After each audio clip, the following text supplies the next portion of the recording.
Hello everyone, RB academy में आपका स्वागत है।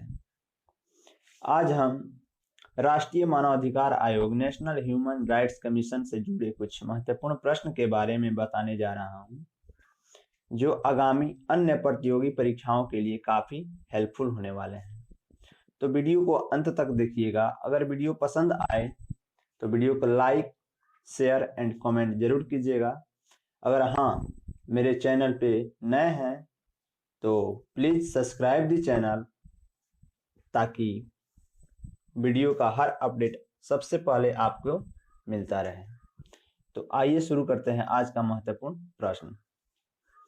अंतर्राष्ट्रीय मानवाधिकार दिवस कब मनाया जाता है? अंतर्राष्ट्रीय मानवाधिकार दिवस कब मनाया जाता है?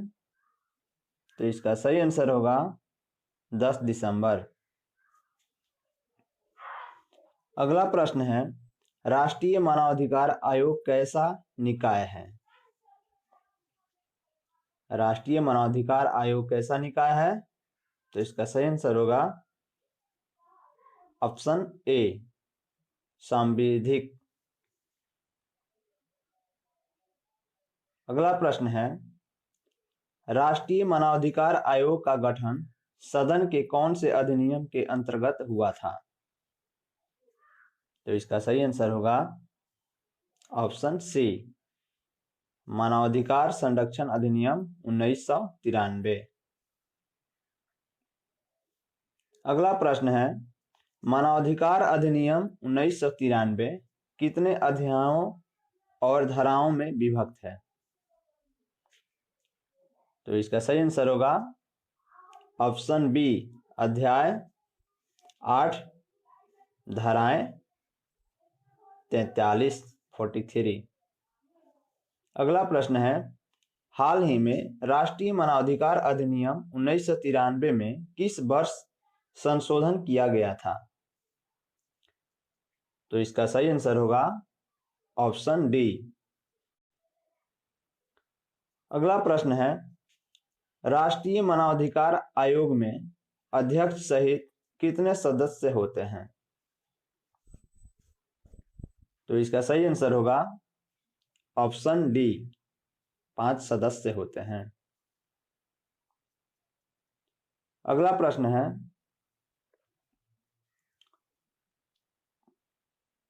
चार पूर्णकालिक सदस्यों के अतिरिक्त आयोग में 4 आने पदेन सदस्य कौन होते हैं? तो इसका सही आंसर होगा ऑप्शन डी, उपरोक्त सभी। राष्ट्रीय अल्पसंख्यक आयोग के अध्यक्ष भी होते हैं, राष्ट्रीय अनुसूचित जाति और राष्ट्रीय अनुसूचित जनजाति आयोग के अध्यक्ष भी होते हैं, और राष्ट्रीय महिला आयोग के अध्यक्ष भी होते हैं। अगला प्रश्न है, आयोग के अध्यक्ष और सदस्यों की नियुक्ति किसके द्वारा की जाती है? तो इसका सही आंसर होगा ऑप्शन ए, राष्ट्रपति के द्वारा। अगला प्रश्न है, आयोग के अध्यक्ष और सदस्यों की नियुक्ति राष्ट्रपति द्वारा किसकी सिफारिश पर की जाती है? तो इसका सही आंसर होगा ऑप्शन सी, प्रधानमंत्री के नेतृत्व में गठित 6 सदस्य समिति की सिफारिश पर। अगला प्रश्न है, राष्ट्रीय मानवाधिकार आयोग के सदस्यों की नियुक्ति के लिए गठित समिति का सदस्य नहीं होता है। कौन नहीं होता है? तो इसका सही आंसर होगा ऑप्शन सी, राज्यसभा का सभापति। अगला प्रश्न है, NHRC national human rights commission के अध्यक्ष और सदस्यों का कार्यकाल कितना होता है? तो इसका सही आंसर होगा ऑप्शन सी, 3 वर्ष या 70 वर्ष की आयु तक। अगला प्रश्न होगा, वर्तमान में राष्ट्रीय मानवाधिकार आयोग के अध्यक्ष कौन हैं? तो इसका सही आंसर होगा option D, S L Dattu. अगला प्रश्न है, राष्ट्रीय मानवाधिकार आयोग का प्रधान कार्यालय कहाँ स्थित है? तो इसका सही आंसर होगा ऑप्शन बी, दिल्ली। अगला प्रश्न है, राष्ट्रीय मानवाधिकार आयोग की सिफारिशों की प्रकृति कैसी होती है? तो इसका सही आंसर होगा ऑप्शन ए, सलाहकारी। अगला प्रश्न है, राष्ट्रीय मानवाधिकार आयोग निम्न में से कौन से कार्य करता है?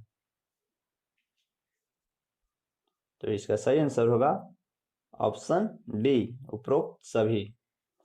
मानव अधिकारों के उल्लंघन की जांच करना, जेलों और बंदी गृहों में जाकर वहां की स्थिति का अध्ययन करना और इस बारे में सिफारिशें करना, मानवाधिकारों के उल्लंघन के सभी कारणों की समीक्षा करना भी होता है। अगला प्रश्न है, कौन सा अधिनियम केंद्र के साथ साथ राज्यों में भी मानवाधिकार आयोग की स्थापना का प्रावधान करता है? तो इसका सही आंसर होगा ऑप्शन बी, मानव अधिकार संरक्षण अधिनियम 1993। अगला प्रश्न है, राज्य मानव अधिकार आयोग किस सूची से संबंधित मामलों की जांच करता है? तो इसका सही आंसर होगा ऑप्शन डी, बी और सी दोनों। राज्य सूची भी होती है और समवर्ती सूची भी होती है।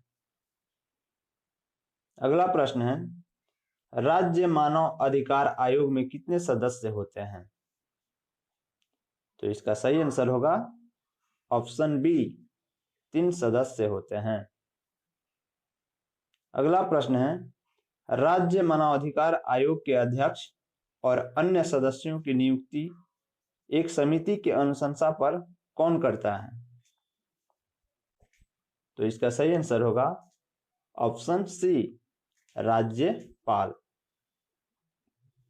अगला प्रश्न है, राज्य मानवाधिकार आयोग के अध्यक्ष और सदस्यों की नियुक्ति के लिए गठित समिति में निम्न में से कौन शामिल होते हैं? तो इसका सही आंसर होगा ऑप्शन डी, उपरोक्त सभी। राज्य का मुख्यमंत्री भी होता है, विधानसभा अध्यक्ष भी होता है, राज्य गृह मंत्री और विपक्ष का नेता भी होता है।